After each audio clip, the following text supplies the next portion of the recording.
Hello everyone, कैसे हैं आप सभी। उम्मीद करता हूं शानदार होंगे। रिवान इंस्टीट्यूट में आप सभी का स्वागत है। आज हम लोग बात करने वाले हैं यूनिट 11 की एक और टॉपिक के बारे में, द लास्ट लीफ। ठीक है, द लास्ट लीफ एक अंतिम पत्ता जिसकी बात हो रही है। इसमें एक्चुअली क्या है, एक लड़की है जो एक पेड़ के पत्ते को देख रही है और ये बोलती है कि जिस दिन ये पत्ते जो है खत्म हो जाएंगे ना, उस दिन मैं भी खत्म हो जाऊंगी। ठीक है, मतलब डेथ हो जाऊंगी, मेरी मेरी डेथ हो जाएगी। ठीक है, और लास्ट लीफ मतलब एक पत्ता होता है, ठीक है, बचता है, तो वो ये सोचती है कि ये एक दिन ये भी गिर जाएगा और मैं खत्म हो जाऊंगी। ऐसा पूरा चैप्टर है। लाइन बाय लाइन स्टोरी को समझेंगे, मजा आएगा। ठीक है डियर स्टूडेंट्स, तो स्टार्ट करते हैं सेशन को without waste of any time.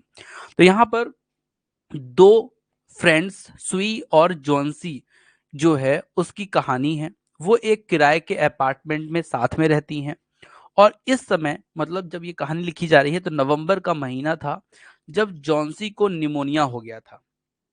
वह जीने की इच्छा खो बैठी थी, उसको लगा कि अब मैं मर ही जाऊंगी। ठीक है, इसका चेकअप करने वाले डॉक्टर को चिंता हुई और उसने सुई को बुलाया। सुई मतलब ये जो उसकी एक और फ्रेंड थी, सुई को उस बुलाया और पूछा उससे कि जॉन्सी को क्या हो गया है, वो जीना क्यों नहीं चाहती, क्योंकि उसे ऐसा लग रहा है कि उसकी जीने की इच्छा जो है खत्म हो चुकी है। ठीक है, ऐसा वो क्यों कहते हैं, क्योंकि उसकी जो स्थिति है जॉन्सी की, वो दवाइयां उसके लिए जो उसके जो इलाज में कारगर साबित नहीं हो रही हैं। मतलब दवाइयां उसको सूट नहीं कर रही हैं। सू अपनी सहेली का भला चाहती है, ठीक है, और उसे खुश रखना चाहती है, मतलब खुश करने के तरीके भी वो ढूंढती है। उसने अपना ड्राइंग बोर्ड जॉन्सी के बेडरूम में रख दिया। ठीक है, उसने अपना ड्राइंग बोर्ड जो है जॉन्सी के बेडरूम में रख दिया। ठीक है, और क्यों रखा, तो उसमें कुछ करने के लिए, कुछ काम करने के लिए, कुछ पेंटिंग करने के लिए। ठीक है, तो काम करते समय जो है सीटी बजने लगी अचानक। ठीक है, उसकी बड़बड़ाहट सुनकर वह दौड़ी और देखी कि जॉन्सी जो है वो एक खिड़की के पास खड़ी है। जॉन्सी खिड़की के बाहर देख रही है और देखते हुए पीछे की ओर गिनती गिन रही है। पीछे की ओर गिनती के मतलब जैसे 9 8 7 है ना, 6 5 4 ऐसे करके गिनती गिन रही है। ठीक है, सू ने खिड़की के बाहर एक छोटी पत्ते वाली, मतलब जैसे मनी प्लांट होता है उस तरह का एक पेड़ देखा और पीछे की ओर गिनती उस पर जो मतलब जो पत्ते बचे हुए थे उसकी गिनती करते हुए देखा, किसको, जॉन्सी को। धीरे धीरे हवा के कारण जो वो पेड़ था, पेड़ से पत्तियां जो है वो झड़ रही थी। जॉन्सी ने कहा कि जब आखिरी पत्ता गिरेगा तब वह भी मर जाएगी। ये बात सू ने सुनी। ठीक है, यह बात वह पिछले 3 महीने से जानती थी कि सू ने टिप्पणी की कि उसका विचार क्या है, कि तुम क्या चाहती हो। तो बोलती है कि मैं जब ये लास्ट पत्ता गिरेगा तो मैं मर जाऊंगी। तो उसने कहा ये बेकार की बातें मत किया करो। ठीक है, डॉक्टर ने कहा था कि वह जल्दी ही ठीक हो जाएगी। ठीक है, डॉक्टर ने कहा कि तुम तो जल्दी ठीक हो जाओगी, तुम ऐसा क्यों बोलती हो। तो उसने जॉन्सी के लिए सूप का कटोरा लिया। ठीक है, सू ने जॉन्सी के लिए किसका कटोरा लिया, सूप का कटोरा लिया, लेकिन उसने इसे पीने से मना कर दिया। जॉन्सी ने पीने से मना कर दिया, बोला कि मैं अपने मौत का इंतजार कर रही हूँ, जब वो पत्ता गिरेगा तो मैं भी मर जाऊंगी। सू ने जॉन्सी को समझाया, उसके फेस पर किस किया और उससे खिड़की के बाहर ना देखने के लिए बार बार रिक्वेस्ट की कि जॉन्सी तू क्यों देखती है यार वहां पे बाहर बाहर बार बार। मैं पर्दा भी नहीं बंद कर सकती क्योंकि मुझे पेंटिंग करनी है। ठीक है, और मैं जब पेंटिंग करूंगी तब तो बड़े मुश्किल से पैसे आते हैं, फिर मैं घर भी चलाती हूँ और तेरी दवाई भी करवाती हूँ। ठीक है, और तू जो है तो मेरी बात नहीं मानती। कुछ पैसे मतलब कमाने के लिए उसको ये सब काम करने पड़ते हैं। ठीक है, तो वो पर्दा भी नहीं बंद कर सकती थी। ठीक है, क्योंकि उससे उजाला आ रहा था, उसको पेंटिंग करनी थी इसलिए। जॉन्सी ने उसे जल्दी से पेंट करने के लिए कहा क्योंकि वह आखिरी पत्ता गिरते हुए देखना चाहती थी। ठीक है, वो क्या देखना चाहती थी, आखिरी पत्ता गिरते हुए देखना चाहती थी। तुम जल्दी से पेंट कर लो, जब जैसे ही आखिरी पत्ता गिरेगा मेरी डेथ हो जाएगी, जब उसकी मौत आ जाएगी, क्योंकि वह जीने से थक चुकी है। सू ने जॉन्सी के सोने का बार बार रिक्वेस्ट किया, उसे एक खनिक का चित्र बनाया, मतलब एक बूढ़े आदमी का चित्र बनाया, और इसलिए वह वेहरमैन के पास गई। वेहरमैन एक बुढ़ा आदमी था, 60 साल का आदमी जो नीचे रहता था, उसके पास गई और उससे अपना मॉडल बनाने का अनुरोध किया कि भैया तुम पेंटर हो, तुम अच्छा पेंट बना सकते हो, वेहरमैन से कहा। तो वो जो है आ गया। वो 60 साल का था, एक चित्रकार जो एक उत्कृष्ट कृति बनाना चाहता था। तो ये जो चित्रकार था बहरमैन, ये भी ऐसा चित्रकार था, पेंटर था कि वो भी अपने जीवन में एक शानदार जो है कृति करना चाहता था, एक मस्त काम करना चाहता था।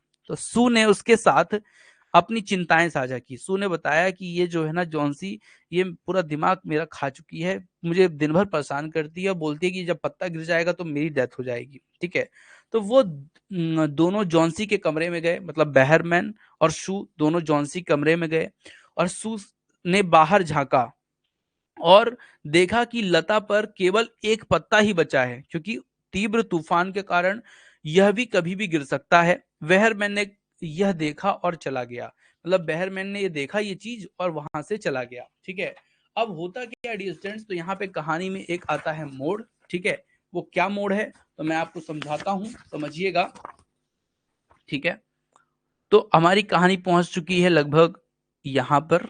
ठीक है, तो कहानी में होता क्या है कि सुबह अपनी कमजोर आवाज में जॉन्सी ने सू से पर्दा खोलने के अनुरोध किया कि भैया एक बार, जॉन्सी ने कहा कि सू एक बार पर्दा खोल दो। तो उन्होंने देखा कि तूफान के बावजूद भी, इतना तूफान जो आया है, पानी वर्षा है, फिर भी उसके बाद भी आखिरी पत्ता अभी भी वहां पर था।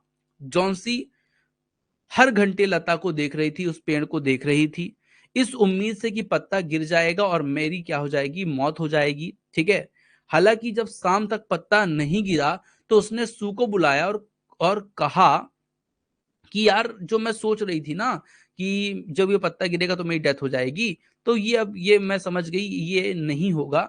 ठीक है, मैं पहले से बेटर फील कर रही हूँ।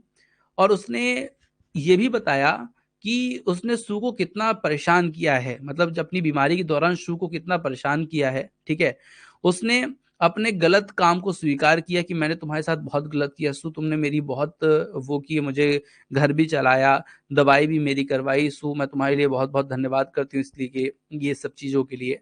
तो सू को खुशी हुई कि जॉन्सी जो है वापस अपनी सामान्य अवस्था में आ गई थी। उसने उसे सूप और बालों के लिए कंघी दी, मतलब कि तुम कंघी कर लो, सूप भी पियो। डॉक्टर ने जॉन्सी की जांच की जब, तो उनको भी खुशी हुई कि यार ये तो जो सू है, ये तो बिल्कुल जो जो जॉन्सी है वो तो बिल्कुल ठीक हो रही है। तो उन्होंने कहा कि सू ये तो अब देखो धीरे धीरे ठीक हो रही है, लेकिन उन्होंने ये भी कहा कि जो बहरमैन जो दिखता था यहाँ पर वो कहाँ है। ठीक है, तो चौकीदार ने बताया कि वह जो है भीगा हुआ पाया गया था कल रात में, और बिस्तर पर लेटा हुआ था, और वो जो तूफान था ना, तूफान बाहर आया हुआ था, तो उसी कारण उसको जो है उसकी कुछ तबीयत खराब हो गई। उसने बिस्तर के पास एक सीढ़ी, एक लालटेन, पेंट और ब्रश रखे रखे हुए थे, मतलब उसकी जो खिड़की थी, जो बहरमैन की खिड़की थी, वहां पे लाल टेन, पेंट, ब्रश रखा था। और पेंट कौन से कलर का, तो हरा और पीला कलर का। ठीक है, ध्यान रखिएगा। जिससे सू ने जॉन्सी को बताया कि आईवी पर आखिरी पत्ता जो है, उस जो पेड़ पर जो आखिरी पत्ता था, उसे उसके द्वारा चित्रित उत्कृष्ट की। मतलब जो बहरमैन था ना, तो बहरमैन क्या बोलता है कि मैं एक उत्कृष्ट कृति बनाऊंगा जो मुझे जीवन भर, मुझे जिससे लोग याद कर पाए। तो बहरमैन जब वो रात को सू ने दिखाया था कि ये पत्ते के कारण वो जीवित है, जब पत्ता गिरेगा तो वो मर जाएगी, तो रात में एक्चुअली क्या था कि पूरी रात बहरमैन ने वहां पर एक पेंटिंग बनाई थी पूरी उसी तरह की, और वो पत्ता एक्चुअली गिर गया था। ठीक है, लेकिन बहरमैन ने वहां पे पेंटिंग इतनी सुंदर बना दी थी कि लग रहा था कि वो बिल्कुल अभी भी एक पत्ता क्या है। और जिसके कारण जॉन्सी को ये लग गया कि वो जो है अब तो जीवित बच जाएगी। तो यहाँ पर आपको क्या समझने सीखने को मिला, सीखने को ये मिला कि जो वहरमैन था उसने पूरे रात क्या किया, एक शानदार प्रिंटिंग की जिसको बोलते हैं उत्कृष्ट कृत की, और उसी के कारण जो है जो लड़की थी वो क्या हो गई, बच गई। ठीक है, तो चलिए डियर स्टूडेंट्स, ये मैंने आपको पूरी कहानी समझाई है अभी। अब मैं आपको ले चलता हूं ओरिजिनल टेक्स्ट पर। ठीक है, जो अपने नोट्स की एक खासियत है। ठीक है, जनरली क्योंकि अपन लोग हैं जो ओरिजिनल टेक्स्ट से पढ़ते हैं और चीजों को वन बाय वन पढ़ते हैं जिससे कुछ भी छूटने ना पाए। साथ में जो ऐसी वर्ड मीनिंग होती है ना, जैसे यहाँ पे लिखा है निमोनिया, ऐसे गेजिंग, तो ऐसे वर्ड को भी हम देखते हैं जिससे एग्जाम में अगर पूछ लिया जाए तो वो भी बन जाए। ठीक है, ध्यान से आगे चलते हैं, ओरिजिनल टेक्स्ट की तरफ चलते हैं। पहले, इससे पहले मैं आप लोग को बता देता हूँ कि हमारा जो कोर्स है इसमें आपको नोट्स तो मिलते ही हैं, इसी तरह के जो पूरे डिटेल में नोट्स रहते हैं, साथ में वर्ड मीनिंग सब चीजें रहती हैं। एमसीक्यूज भी रहते हैं लास्ट में, मैं आपको दिखा देता हूँ एमसीक्यूज। ये देखिए एमसीक्यूज हैं, ठीक है, एमसीक्यूज भी रहते हैं। तो ये पूरी नोट्स आपको मिल सकती है अगर आप लेना चाहते हो, या फिर आप हमारी टेस्ट सीरीज को लेना चाहते हैं। तो टेस्ट सीरीज लेने के लिए क्या है, तो हमारी टेस्ट सीरीज जो है वो आपको ऑनलाइन टेस्ट सीरीज भी मिल सकती है। जो आपको ऑनलाइन टेस्ट होते हैं ना, 100 नंबर के मॉक टेस्ट, वो भी आपको मिल जाएंगे ऑनलाइन, ठीक है। साथ में आप अगर एमसीक्यूज की पीडीएफ चाहते हैं, ई बुक चाहते हैं, तो वो भी आपको मिल जाएगा। या फिर आप दोनों चाहते हैं, ऑनलाइन टेस्ट भी मिल जाए, एमसीक्यूज की पीडीएफ भी मिल जाए, तो वो भी आपको अवेलेबल हो जाएगी कोर्स में, ठीक है। तो डियर स्टूडेंट्स, स्टार्ट करते हैं सेशन को ओरिजिनल टेक्स्ट से। तो Sue and Johnsy, two young artist, shared a small flat. The flat was on the third storey of an old house. ठीक है, तो यहाँ पे शू और जॉन्सी जो हैं, ये दोनों यंग आर्टिस्ट हैं, मतलब दोनों ही यंग आर्टिस्ट हैं, मतलब दोनों की दोनों पेंटर हैं। शेयर्ड अ स्मॉल फ्लैट, ये दोनों एक ही फ्लैट में साथ में रहते हैं। The flat was on the third storey of an old house. अब देखिए यहाँ पे एक चीज क्या मिली कि ये जो फ्लैट था ये थर्ड स्टोरी पर था, एक पुराने घर के, ठीक है। तो यहां से एक चीज की जानकारी मिली कि थर्ड फ्लैट, मतलब ऐसा क्वेश्चन अगर आ जाए तो थर्ड स्टोरी आपको याद रखना है, ठीक है। इसीलिए मैं आप लोग को ओरिजिनल टेक्स्ट से चीजों को क्या करता हूं, पढ़ाता हूं, ठीक है। अब आगे चलते हैं, लिखा है जॉन्सी फेल बेरी